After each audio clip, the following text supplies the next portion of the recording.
Renungan Pagi Menjadi Putra dan Putri Allah oleh Ellen G. White, 3 Juni 2021. Mari kita berdoa.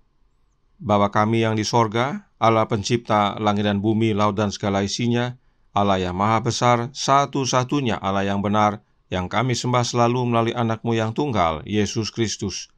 Terpujilah Yesus, anak Allah yang maha tinggi, yang adalah penebus, penolong, penghibur, pengantara kami. Pada pagi hari ini kami bersyukur boleh bangun dan berbakti, dan sebagaimana membaca dan mendengarkan nasihat firman-Mu, kiranya Roh-Mu ya Yesus menuntun kami ke dalam seluruh kebenaran, hidup kami diubahkan. Beserta kami sepanjang perbaktian ini, kehendak-Mu yang jadi, ampun kami akan dosa dan salah, karena kami berdoa hanya dalam nama anak Allah yang tunggal, Yesus Kristus, yang adalah Tuhan dan Juru Selamat kami.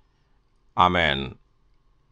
Renungan hari ini akan dibacakan oleh Saudara H. Sudungan Sidabutar. Silahkan Saudara Sudung. Selamat pagi. Renungan pagi kita pada hari ini, tanggal 3 Juni 2021, adalah nasihat sahabat sejati yang menyukakan hati. Ayat inti terdapat dalam Amsal 27 ayat 9. Minyak dan wangi-wangian menyukakan hati, tetapi penderitaan merobek jiwa. Segala sesuatu berlangsung buruk pada setiap orang.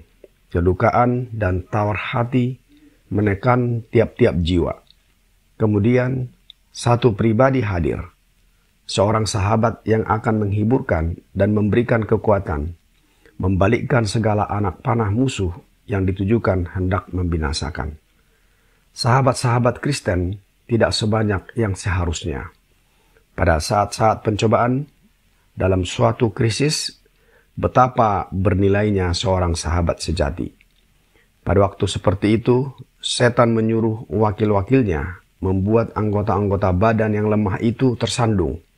Tetapi sahabat sejati yang akan memberikan nasihat, yang akan membagikan magnet pengharapan, iman yang meneduhkan dan meninggikan jiwa.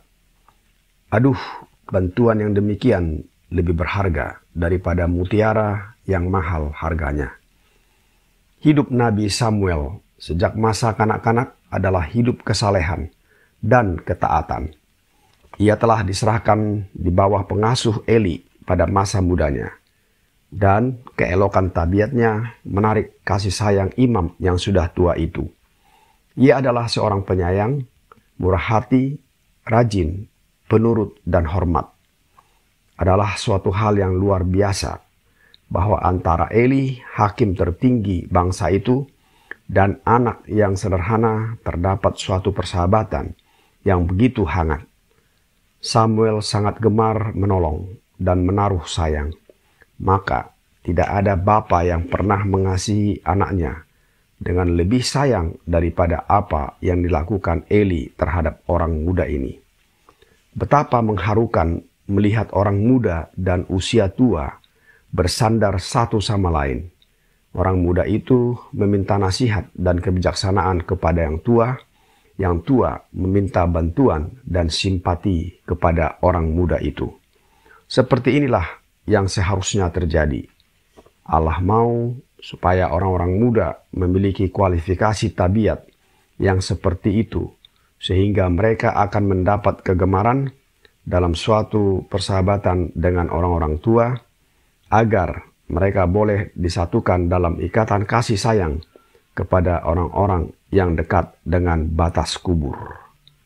Genggaman tangan yang kuat dan menolong dari seorang sahabat sejati lebih mahal harganya daripada emas dan perak. Terima kasih, Tuhan memberkati. Terima kasih atas penata layanan Saudara Sudung. Tuhan Yesus memberkati.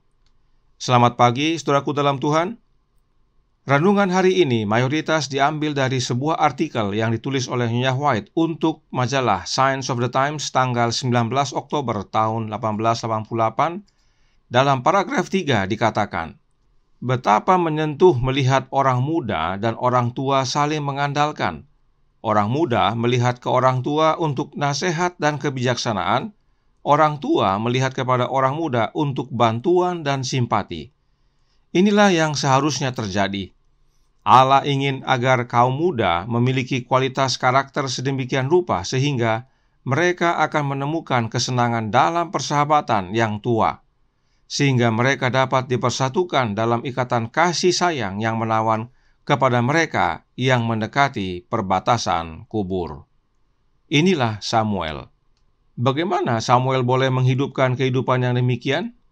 Mari kita baca dari Membina Anak yang Bertanggung Jawab halaman 207 paragraf 2 yang berkata, selama 3 tahun pertama dari kehidupan Nabi Samuel, ibunya dengan seksama mengajar dia untuk membedakan antara yang baik dan yang jahat.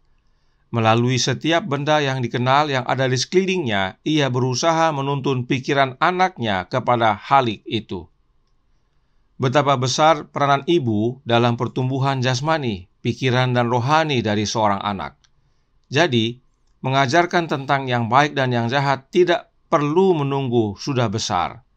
Sejak usia dini, sudah bisa, dan inilah pengalaman Samuel. Nah, sehubungan dengan membedakan yang baik dan yang jahat, Nyonya White menuliskan dalam The Signs of the Times, Juli 4, tahun 1900, paragraf 6, yang menjelaskan, dia yang hidup untuk pemanjaan diri tidak dapat membedakan antara yang baik dan yang jahat. Nafsu makannya adalah tuannya. Dia memuja perutnya. Dia hidup untuk makan, bukan makan untuk hidup. Ini berarti penghancuran diri. Dengan demikian, makhluk-makhluk yang diciptakan menurut gambar Allah semakin tenggelam. Kekuatan fisik, mental, dan spiritual mereka hancur. Apa artinya? Artinya, sejak usia dini, Samuel sudah diajar oleh ibunya untuk tidak memanjakan diri. Samuel dilatih untuk sangkal diri, diajar bertarak sehingga menolong Samuel untuk dapat membedakan antara yang baik dan yang jahat. Sehingga terjadilah yang berikut ini, yang dijelaskan dalam Signs of the Times, Oktober 19, tahun 1888, paragraf 2, yang menyatakan, dia telah diserahkan di bawah pengasuhan Eli dalam masa mudanya, dan keindahan karakternya menimbulkan kasih sayang sang imam tua itu.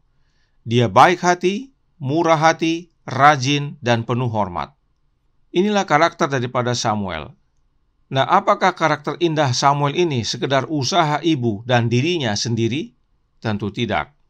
Roh Nubuat menjelaskan dalam Beginning of the End, halaman 306, paragraf 4, yang berkata, kehidupan Samuel yang murni dan pengabdian yang tak mementingkan diri adalah teguran bagi para imam yang melayani diri sendiri dan bagi jemaat Israel yang sombong dan sensual.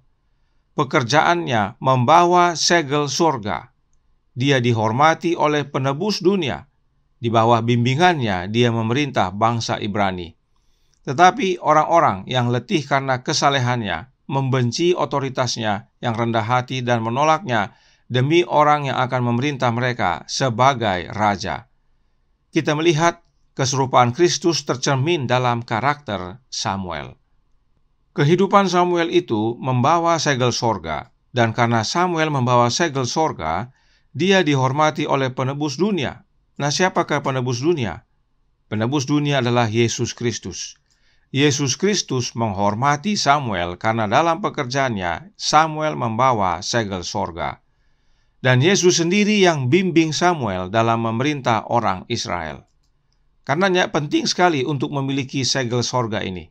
Apakah segel sorga tersebut? Berikut Roh Nubuat menjelaskan tentang segel, yang terdapat dalam Selected Messages buku pertama halaman 336 paragraf 2, yang berbunyi, seperti lilin menerima cetakan segel, demikian juga jiwa harus menerima cetakan Roh Allah dan mempertahankan citra Kristus. Jadi, segel itu adalah Roh Allah yang perlu dibubuhkan kepada jiwa kita agar mempertahankan gambar Kristus atau karakter Kristus dalam hidup kita. Inilah makna segel menurut Roh Nubuat. Karenanya, jika disebut segel sorga, maka itu sama dengan Roh Allah sorga. Dan memang Roh Allah itu berasal dari sorga. Oleh karena itu, saat Roh Nubuat berkata bahwa dalam pekerjaan Samuel dia membawa segel sorga, artinya dalam kehidupan Samuel jiwanya disegel dengan Roh Allah. Dan karena itu karakter Kristus menjadi karakter Samuel. Tidak heran Yesus menghormati Samuel dan membimbing Samuel dalam memimpin bangsa Israel. Tidak heran kutipan sebelumnya berkata, keserupaan Kristus tercermin dalam karakter Samuel. Mengapa? Sebab jiwa Samuel membawa segel sorga atau Roh Allah. Nah, mengapa memiliki Roh Allah, Samuel atau kita mencerminkan karakter Kristus? Perhatikan penjelasan berikut ini dari Bible Echo, Mei 22, tahun 1899, paragraf 10, yang menyatakan, segel sorga telah dibubuhkan pada pendamaian Kristus. Pengorbanannya dalam segala hal memuaskan.